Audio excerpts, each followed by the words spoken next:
Yeah, thank you very much, Lasker Hirlock, and thank you for the recognition of the relevance of this to real people and families.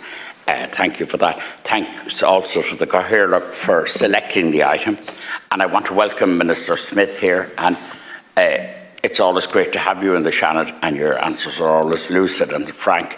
And I just also want to recognise, I know you're representing my constituency colleague, Minister Humphreys, and as I begin this presentation, it is important to put a context here that Minister Humphreys allocated 40 million, a record allocation, to the local improvement scheme, which is really about little by-roads, little laneways, little roads that where real people live, where taxpayers live, where people, service users live, pensioners or whatever, and who want access to the main road.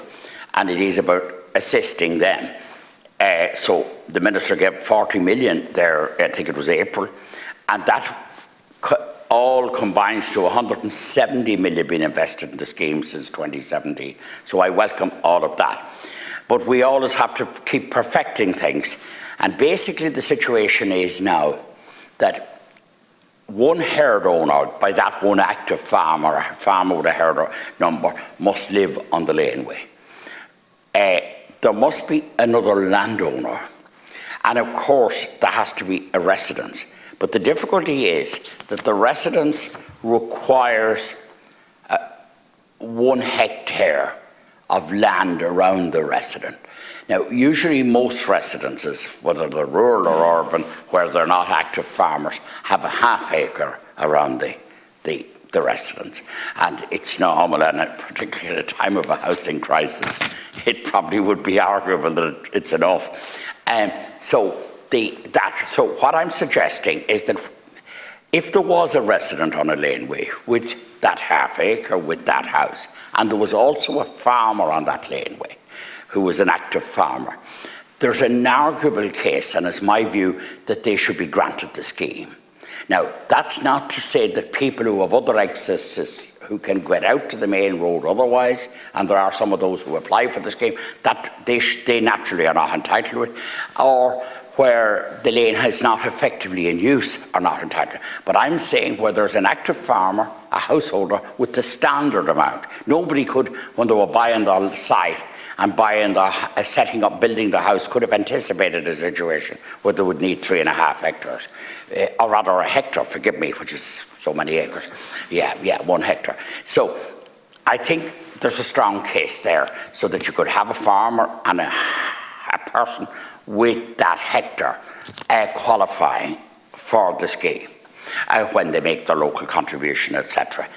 And obviously there will be many scenarios where you have 2 landowners, and in fact what I'm talking about will be a minor enough number of people, a small number of people rather, in a huge number of cases, and in virtually most cases, you will have the farmer with the dwelling and a family dwelling on the farm, and you will have another land holding or maybe a couple of dwellings. In fact, invariably you have multiple dwellings, you have multiple farms, and you have maybe a landholder without a farm.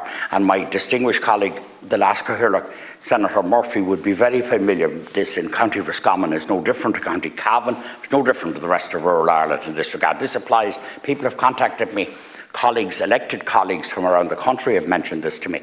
So it's not specifically a Cavan issue, it's not a Roscommon, it's a nationwide thing. And it's about improving the lives of people who are left out, and they do feel, and they feel, Minister Smith, disenfranchised. They feel outside the loop a bit. They live out in these rural places and often in difficult enough circumstances. And when people go canvassing recently in the local elections, they discovered this.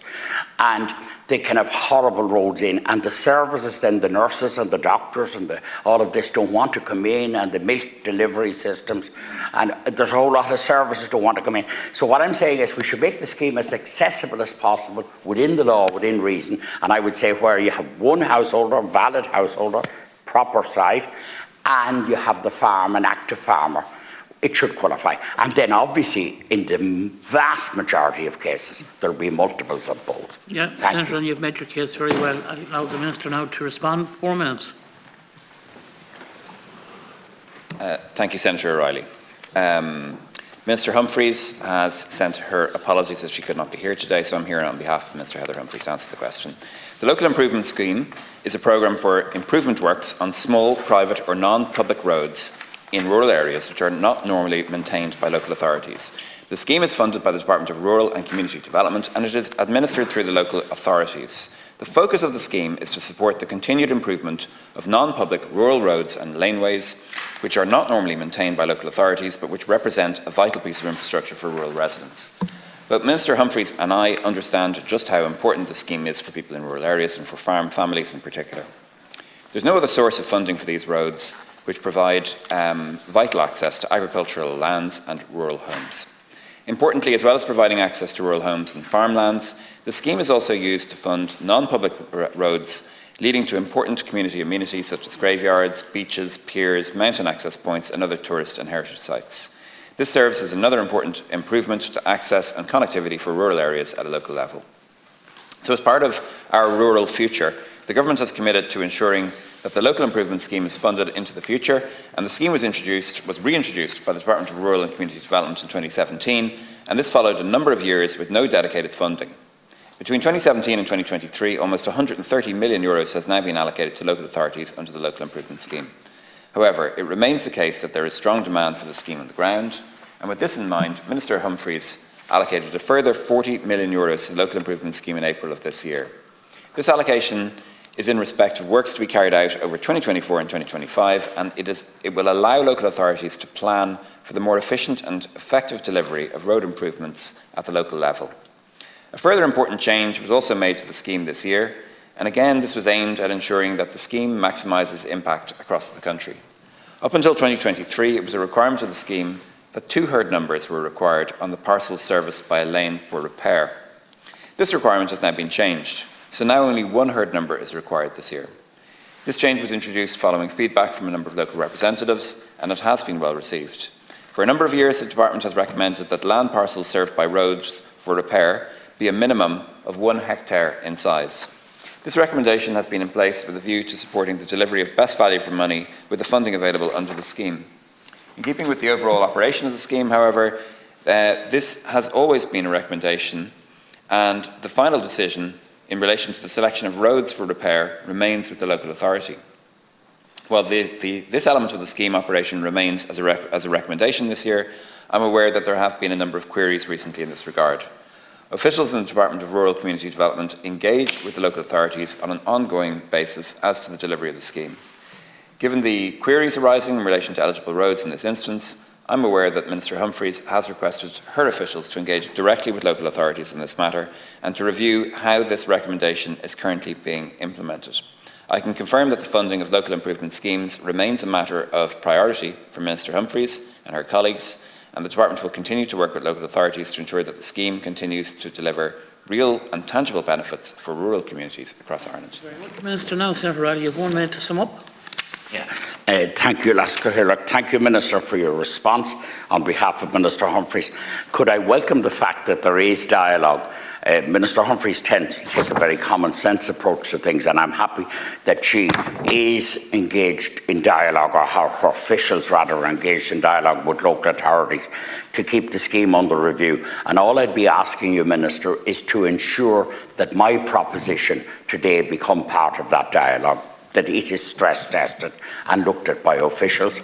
Basically, taking the point that you need a second, you can't just, unfortunately, it's not possible to provide a laneway into one farmer's place on his own or her own.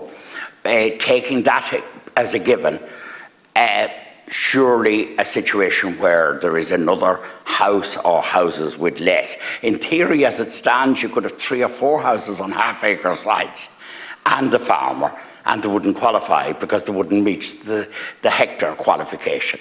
So it does need review, and I'm just hoping, Minister, if you could assure me that if you get what if I'm attempting to describe what I want to get across, if you could convey this to the Minister, and more importantly, even to the process that's going on within the department.